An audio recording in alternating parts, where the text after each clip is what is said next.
Take the floor first. It is our revered spokesman on agriculture, our Eastern MEP, Stuart Agnew.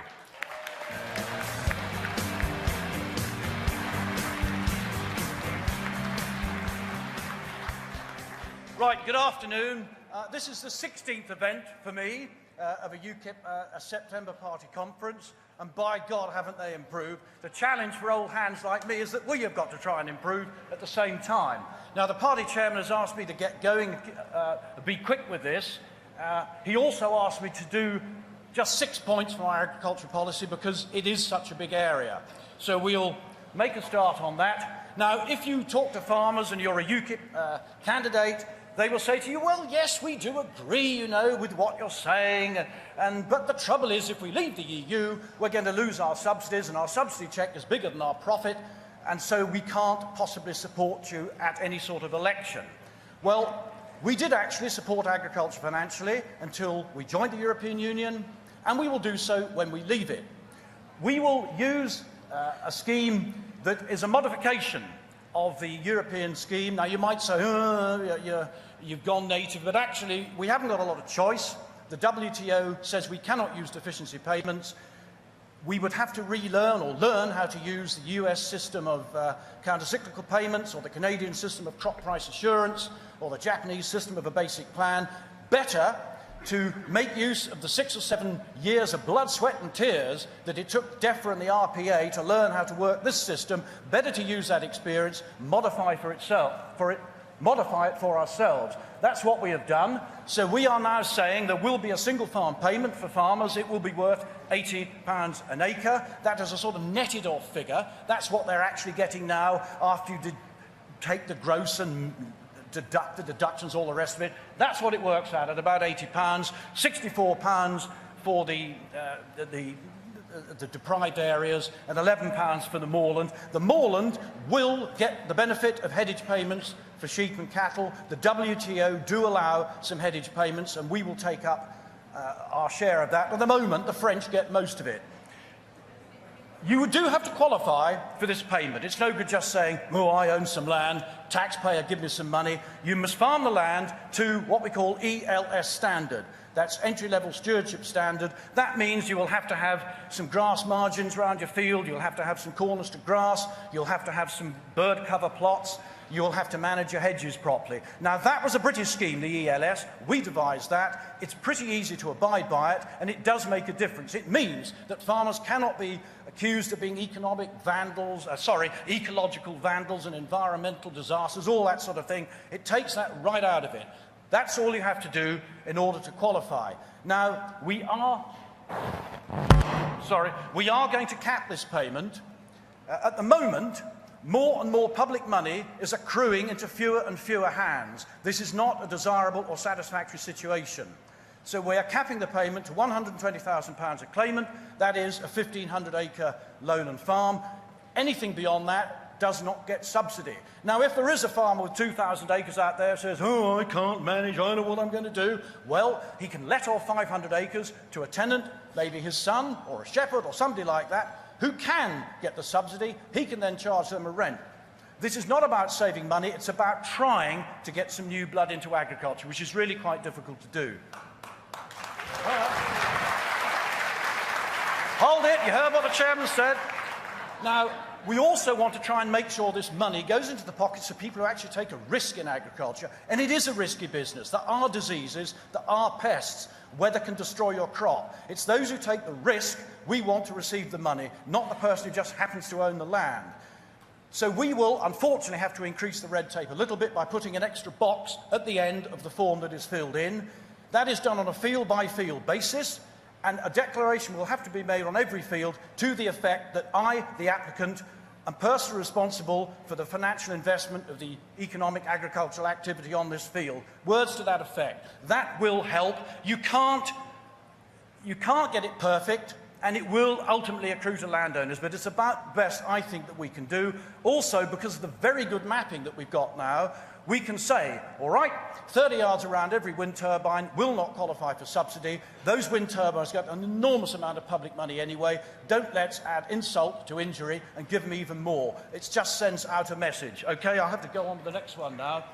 One big problem we have got is the EU want to re-register all pesticides. Now, I quite understand in Eastern Europe, due to corruption and inefficiency and all the rest of it, there are many pesticides in those countries which aren't fit to use. That isn't right. That isn't the case here in the United Kingdom. Every single pesticide that was produced here, designed here, had to go through a very, very stringent process.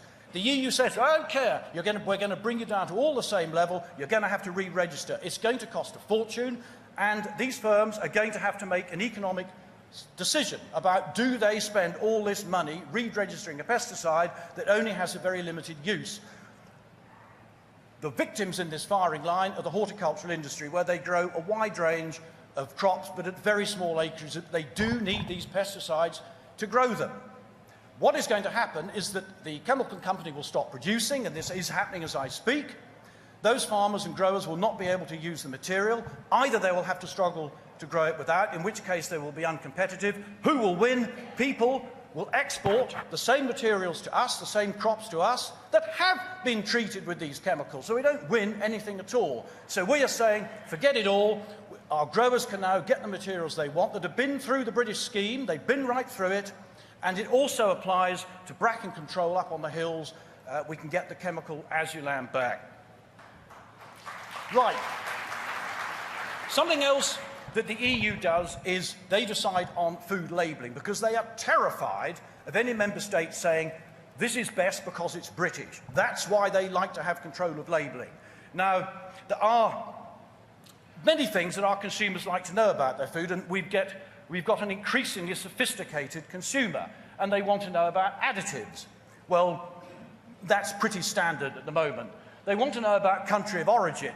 That might seem simple, but you just take a basic bread roll. You'd have thought, wheat, no problem. Actually, some of that wheat will be British milling wheat, but some of it will have to be Canadian hard red wheat to get the thing to stay fresh for 3 or 4 days. You have to mix those two together. And what about the sesame seeds on top? They come from the East Indies or somewhere. So when you say country of origin, it's not as straightforward as you think, but we can improve on packed in the United Kingdom. We can improve on that. We can improve on that.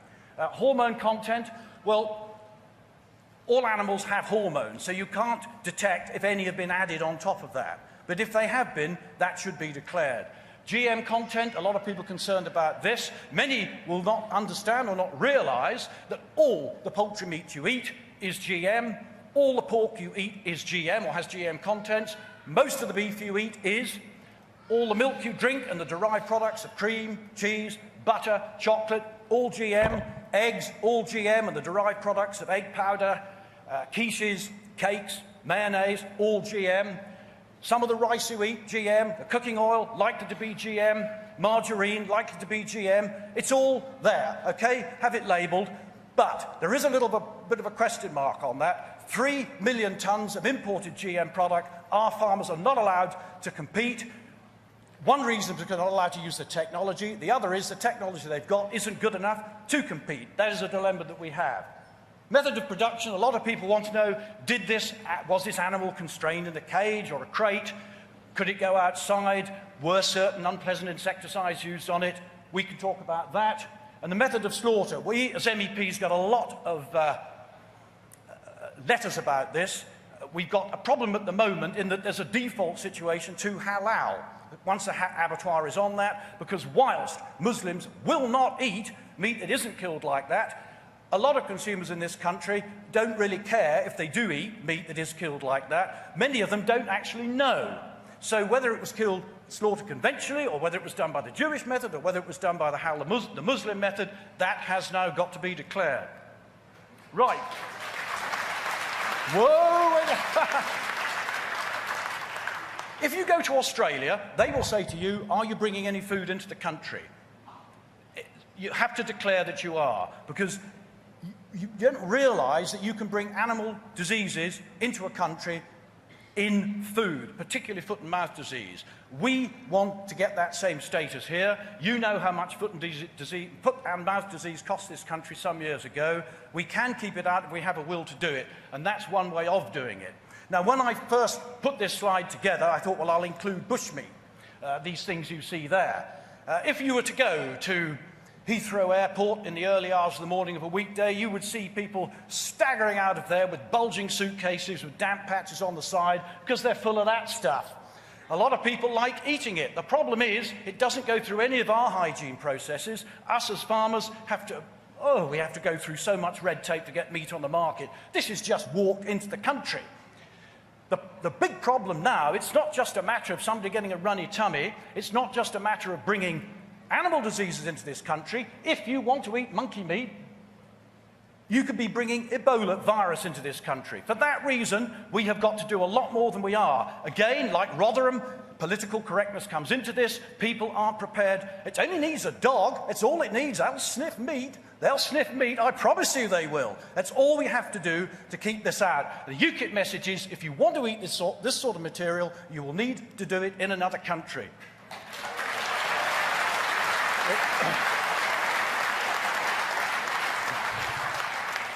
Another problem that we have with EU legislation is this blanket limit on the amount of nitrates that can be in water. It's very difficult to farm and not have nitrates in the water. Leguminous crops will put nitrate into the groundwater. We used to have a limit in this country of 100 milligrams of nitrate per litre of water. We did not get blue baby syndrome. That baby hasn't got blue baby syndrome. If it had had well in excess of 100 milligrams per litre of water, either in its own water or in the breast milk, that would have gone blue. It wouldn't have killed it, would have gone blue. We never had a case of blue baby syndrome at our old level. The EU have said you must halve it. That means if we comply truthfully, and we always gold plate things, we will ultimately not be able to farm half of East Anglia and a big slice of the East Midlands. I'm not saying we're going to go to 100. We need science to lead this and to say what is safe and what isn't. Finally, a lot of what I say people might feel uncomfortable with. They want the touchy-feely thing. They want the green thing. Well, I can deliver on that. UKIP will ban live exports for slaughter. We are the only party...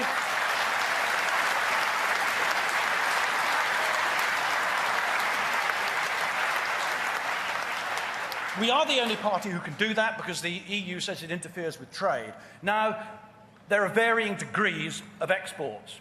You can say that 500 lambs sold in Ashford Market, put on a lorry, under the tunnel, and into a slaughterhouse in northern France or Belgium. There is no problem. That slaughterhouse is probably closer to Ashford Market than the one at Northampton. That isn't a problem. However, if you think that's what's going to happen, what might happen? Oh, let's just use the staging post. They put all those animals into another lorry and in one hit try and get them down to the south of Italy, and they drag several of them off dead at the other end. Totally unacceptable. There's another strand to this as well, and that is you have these floating lairages that go to the Middle East. Now, the conditions on the floating lairages may be okay, although temperatures of 40 degrees centigrade aren't much good for sheep. It's what happens at the other end.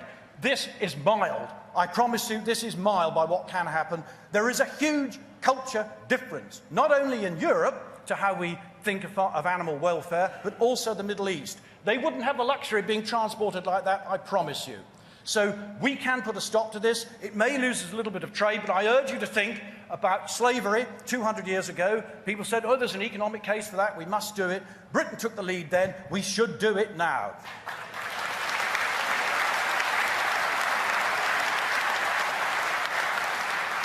Right. I'll stop talking while I'm on amber. If you want me to talk to branches during the coming campaign, very happy to do it, but I don't want to go down to Somerset one day to have to go down to Devon 3 days later. We can try and coordinate it. Great. Thank you very much.